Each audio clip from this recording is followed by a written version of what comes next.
Hello friends, Mallu cricket ഡ്രീമേഴ്സിൻ്റെ പുതിയൊരു cricket അപ്ഡേറ്റിലേക്ക് എല്ലാവർക്കും സ്വാഗതം. പുതിയതായിട്ട് വീഡിയോ കാണുന്നവരുണ്ടെങ്കിൽ ചാനലൊന്ന് സബ്സ്ക്രൈബ് ചെയ്യണം. വീഡിയോ ഇഷ്ടപ്പെട്ടാൽ ലൈക്ക് ചെയ്യണം, കമൻറ്റ് ചെയ്യണം. നമ്മൾ എല്ലാവരും കാത്തിരുന്നാണ് ഇംഗ്ലണ്ട് പാകിസ്ഥാൻ 2020 പരമ്പര. കാരണം മലപ്പുറം കത്തി അമ്പും ബില്ലും എന്തൊക്കെയായിരുന്നു പട്ടാളച്ചിട്ടയിലുള്ള പരിശീലനം. 2020 ലോകകപ്പ് എങ്ങനെ നേടാനുള്ള പരിശീലനങ്ങളൊക്കെ പട്ടാളച്ചിട്ടയിൽ നടത്തിയ പാകിസ്ഥാനെ ചുരുട്ടിക്കെട്ടി ഇംഗ്ലണ്ട് പരമ്പര നേടിയിരിക്കുന്നു.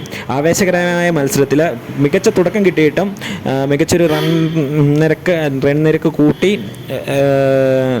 വലിയൊരു ടോട്ടൽ നേടാൻ പാകിസ്ഥാന് സാധിച്ചില്ല. പാകിസ്ഥാനെ 7 വിക്കറ്റിന് പരാജയപ്പെടുത്തിക്കൊണ്ട് നമ്മുടെ ഇംഗ്ലണ്ട് പരമ്പര സ്വന്തമാക്കിയിരിക്കുകയാണ്. ഇത് 2020 ലോകകപ്പിന് മുമ്പുള്ള പാകിസ്ഥാൻ്റെ ഒരു തിരിച്ചടിയാണ്.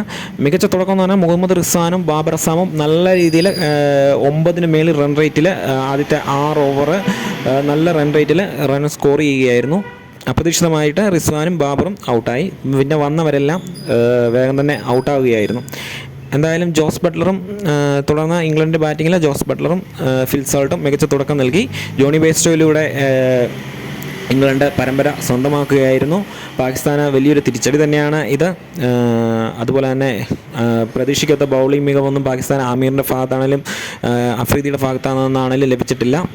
ആകെ 3 വിക്കറ്റ് എടുത്ത് ഹാരിസ് റൌഫ് മാത്രമാണ് മികച്ച ബൗളിംഗ് പ്രകടനം കാഴ്ചവെച്ചത്. അതുപോലെ തന്നെ ഓൾറൗണ്ടറായിട്ടുള്ള ആയിരുന്നു ബോളിങ്ങിലും ബാറ്റിങ്ങിൽ പുള്ളിക്കാരന് സ്കോർ ചെയ്യാൻ സാധിച്ചത് വെറും 0 റണ്ണ് മാത്രമാണ്. എന്തായാലും വലിയൊരു തിരിച്ചടിയാണ് 2020 ലോകകപ്പിന് മുമ്പ് പാകിസ്ഥാന്. അപ്പോൾ വീഡിയോ ഇഷ്ടപ്പെട്ടാൽ എല്ലാവരും ചാനലൊന്ന് സബ്സ്ക്രൈബ് ചെയ്യാൻ മറക്കല്ലേ.